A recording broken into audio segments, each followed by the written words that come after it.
Abril de 1912.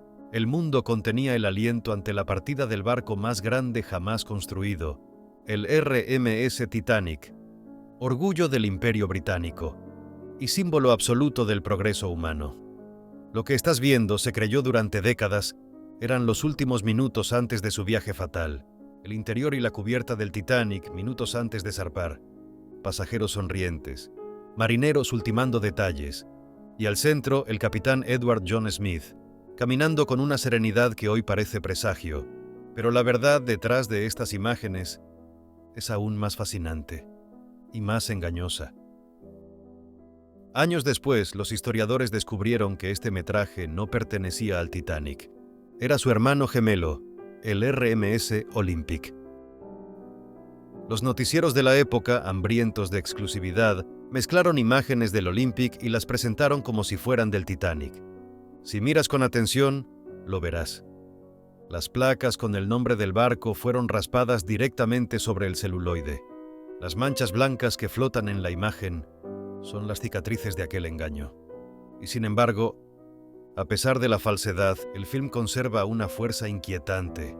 No importa si no es el Titanic real, lo que captura es algo más profundo: la calma antes de la tragedia, el brillo de una época que estaba a punto de hundirse con su propio orgullo.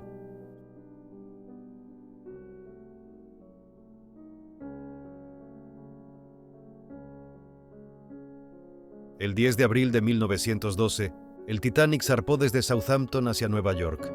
4 días después, en la noche helada del 14, chocó contra un iceberg. Y en menos de 3 horas, más de 1.500 vidas se apagaron en el Atlántico Norte. Pero la historia no terminó ahí, porque de algún modo, el Titanic nunca se hundió del todo. Su sombra siguió navegando bajo las aguas del tiempo. El naufragio marcó el final de una era, la Belle Époque, una época que creía en la perfección, en la técnica, en el dominio absoluto de la naturaleza. Se decía que ni Dios podría hundirlo. Y quizás ahí comenzó su destino.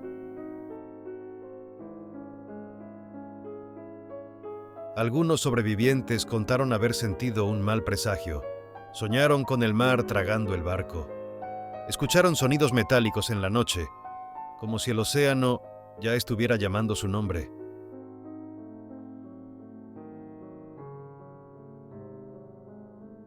El capitán Smith recibió advertencias de hielo, pero el Titanic no redujo velocidad.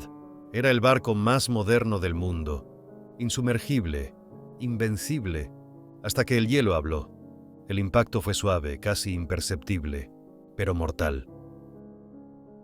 El agua comenzó a infiltrarse lentamente, llenando las entrañas del barco como un enemigo silencioso. La orquesta tocó hasta el final. Las bengalas rojas iluminaron la niebla.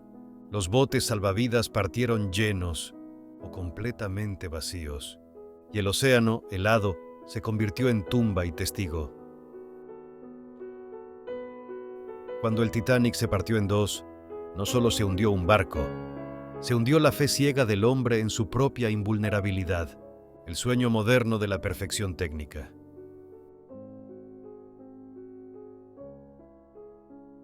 Décadas más tarde, el mito siguió creciendo. Libros, películas, monumentos. El nombre Titanic se volvió sinónimo de tragedia ni de advertencia.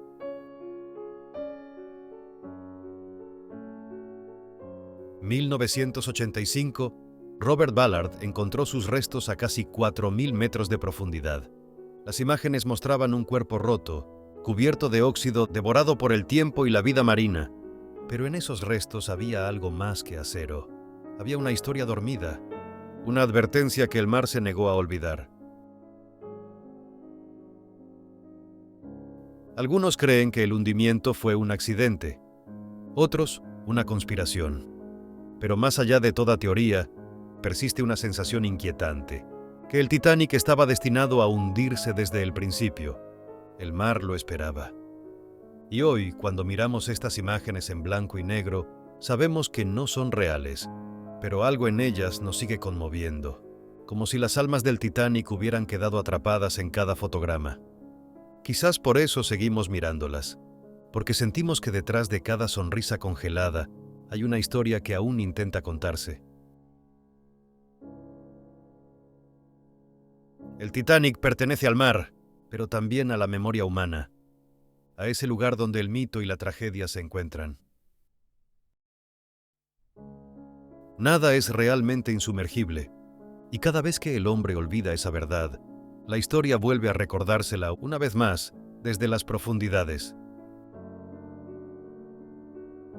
El Titanic no navega ya por los mares del Atlántico, pero sigue flotando sobre las aguas del tiempo, entre lo real y lo ilusorio, entre la historia y la leyenda.